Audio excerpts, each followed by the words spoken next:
Godown ভর্তি কয়েক হাজার স্কুল পড়ুয়াদের জুতো মজুত করা হয়েছে। তার সঙ্গে রয়েছে অসংখ্য সরকারি স্কুলের খাতা। সেই গোডাউন থেকেই একটি সিএনজি গাড়ি করেই জুতো ও সরকারি স্কুলের খাতা পাচারের সময় এক তৃণমূল কর্মী ও সিএনজির চালককে হাতে নাতে ধরে ফেলল গ্রামবাসীরা। বুধবার দুপুরে এমন ঘটনায় চাঞ্চল্য ছড়িয়েছে গাজল থানার রানীগঞ্জ এক গ্রাম পঞ্চায়েতের কমলডাঙ্গা এলাকায়। উত্তেজনা ছড়াতেই ঘটনাস্থলে পৌঁছায় গাজল থানার পুলিশ বাহিনী। ওই তৃণমূল কর্মী এবং গাড়ি চালককে আটক করে নিয়ে যাওয়ার সময় বিক্ষোভকারী গ্রামবাসীরা দুজনকে পচা ডিম ছুঁড়ে প্রতিবাদ জানায়। স্থানীয় গ্রামবাসীদের অভিযোগ, মিল্টন বিশ্বাস নামে ওই তৃণমূল কর্মী কমলডাঙ্গায় তার নিজস্ব বাড়ি এবং গোডাউন রয়েছে। সেখানেই বিভিন্ন স্কুলের ছাত্রছাত্রীদের জুতো এবং অসংখ্য পশ্চিমবঙ্গ সরকারের লোগো দেওয়া খাতা মজুত রয়েছে। সেই খাতাগুলো অনেক সময় আশেপাশের মুদিখানার দোকানে বিক্রি করতে দেখা যায়। এদিন দুপুরে একটি অটো সিএনজিতে ৮০ বান্ডিল খাতা মজুত করে বাইরে পাচারের চেষ্টা চালানো হচ্ছিল বলে অভিযোগ। বিষয়টি নজরে আসতেই সংশ্লিষ্ট এলাকার গ্রামবাসীরা ওই সিএনজি গাড়ি আটক করে। তারপরেই গাড়ির ভেতর থেকেই অসংখ্য স্কুল পড়ুয়াদের সরকারি খাতা বেরিয়ে আসতে থাকে। আর এতেই ক্ষেপে ওঠে কমলডাঙ্গা এলাকার শতাধিক গ্রামবাসী। ওই তৃণমূল কর্মী ও সিএনজি চালককে ঘেরাও করে দেখানো হয় বিক্ষোভ। প্রতিবাদী গ্রামবাসী বিজয় ভুইমালি বলেন, আমরা দীর্ঘদিন ধরে মিল্টন বিশ্বাসকে এরকমভাবে সরকারি স্কুলের খাতা ও জুতোর সরবরাহ করতে দেখছে, কিন্তু ওর কাছে ওই সব সরবরাহ করার ক্ষেত্রে কোনো বৈধ কাগজপত্র নেই। ওর গোডাউনে অসংখ্য স্কুলের জুতো খাতা রয়েছে। ওগুলো কোথা থেকে আসছে, তার উৎস কী, আর এগুলো কোথায় সরবরাহ করা হচ্ছে তার সঠিক উত্তর আমরা পাইনি। তাই অনুমান করা হচ্ছে সরকারি স্কুলের জুতো ও খাতা বেআইনিভাবে বাইরে কোথাও বিক্রির উদ্দেশ্যেই নিয়ে যাওয়া হচ্ছিল। গাজল থানার পুলিশ ড্রাইভার ও অভিযুক্তকে আটক করে থানায় নিয়ে যায়। এদিন কিছু ক্ষিপ্ত মানুষ ওই দুজনকে লক্ষ্য করে পচা ডিমও ছুঁড়ে প্রতিবাদ জানিয়েছে। অন্তর্গত এবং যে বিষয়টা হচ্ছে সেই বিষয়টা হচ্ছে একদম সকালবেলা জানা যায় যে একটা অটো সিএনজি গাড়িতে করে মানে অনেক বই খাতা অনেক বই সেটা নিয়ে যাওয়া হয় এবং বইগুলো নিয়ে যাওয়া হয় এবং অনেক পাবলিক এই জিনিসটা অনেক দিন ধরেই চলছে কম বেশি করে। তো যাই হোক, তো সেই আমাদের লোকাল ছেলেমেয়েরা তাকে প্রশ্ন করা হয়, প্রথমত প্রশ্ন হয় যে খাতাটা কোথা থেকে কোথায় যাচ্ছে। ড্রাইভার এক কথা বলে এবং তার স্টাফ এক কথা বলে, তাদের স্টেটমেন্ট কোনো মতো ম্যাচ হয় না।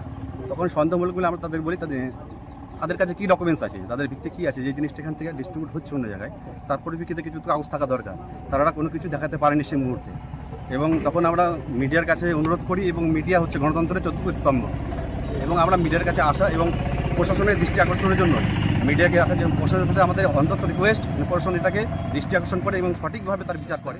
এটার জন্য আপনার নামে অভিযোগ আছে, অভিযোগ হচ্ছে যে জুতো এবং স্কুলের খাতা, ঠিক আছে, আপনি অবৈধভাবে পাচার করছেন বা আপনাদের রানীগঞ্জ মার্কেটে প্রায় মাস তিনেক ধরে দেখা যাচ্ছে যে কোনো মুদিখানা দোকানে বা ছোটো মোটো দোকানে বই স্কুলের যে খাতা হয় গভর্নমেন্ট অফ ওয়েস্ট বেঙ্গল, সেই খাতাগুলো অবৈধভাবে বিক্রি হচ্ছে। আপনার নামে অভিযোগ, কি বলবেন এই বিষয়ে আপনি? এ ব্যাপারে আমার কিছু জানা নেই। আর যেটা বলুন অবৈধভাবে সাপ্লাই হচ্ছে, আমার অবৈধভাবে সাপ্লাই না, আমার চালান আছে। আমি আপনাকে চালান আমি দেখিয়ে দিতে পারবো, এখনো আমার মোবাইলে চালান আছে। কিন্তু চালান আমরা যেটা দেখলাম সেটা হচ্ছে 2025-এর। হ্যাঁ, আমার 2025-এর মাল 26-এ যায়, যেন 26-এ সব 2025-26-এর মাল হয়। আপনি কে? আপনি ডিস্ট্রিবিউটার কি? আপনি? আমি লেবার হিসেবে কাজ করি। আমার গাড়িগুলো আসে কলকাতা থেকে, বড় বড় লরি ভর্তি করে বই আসে, বই খাতা জুতো ব্যাগ আসে, সেগুলো আমি সাপ্লাই করি অফিসে গিয়ে। আপনি একজন লেবার? কমলডাঙ্গা এরিয়া। যাই সকালে জানতে পারলাম যে এরকম একটা গাড়িতে খাতা যাচ্ছে, তো সরকারি স্কুলের খাতা। তো সেটা জেনে একটু আগেই আসলাম। তো দাদার কাছে জিজ্ঞাসা করলাম যে মালটা কোথায় যাবে। দাদা বলতে ড্রাইভার?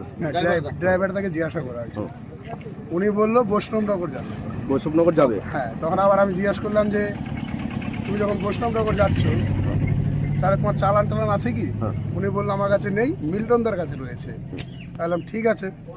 তো যাই হোক, ওনার কথাতে আমি কয়েকটা ফল্ট পেলাম। 2-3 বার 2 রকম কথা বলেছে। প্রথম হয়েছে কালিয়াচক, দ্বিতীয় হয়েছে বৈষ্ণবনগর, তারপরে হয়েছে মালদা। তারপরে যখন চালানোর কথা জিজ্ঞাসা করেছি তখন বলেছে যে নিয়ে যাওয়া হচ্ছে। কার গাড়ি এটা? তোমার? গাড়িটা আমার। কোথা থেকে কোথায় নিয়ে যাচ্ছিলে? রানীগঞ্জ থেকে বৈষ্ণবনগর সার্কেল। বৈষ্ণবনগর সার্কেলে? কার মাল আছে এটা?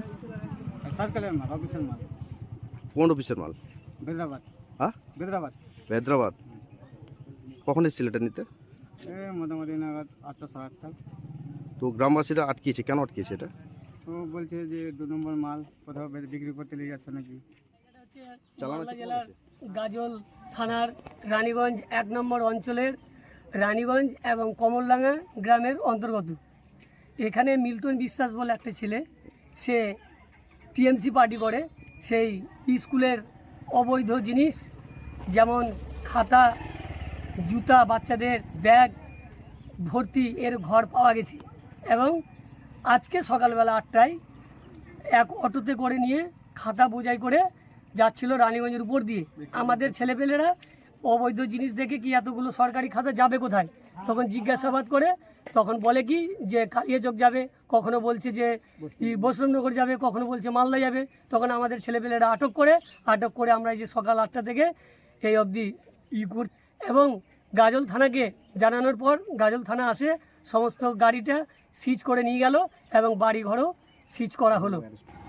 এবার ঘরে যে সমস্ত মালপত্র ছিল সেগুলোকে সিজ করা হয়েছে এবং সেই যে অভিযুক্ত মিল্টন বিশ্বাস তাকে অ্যারেস্ট করা হয়েছে এবং গাড়ির ড্রাইভারকেও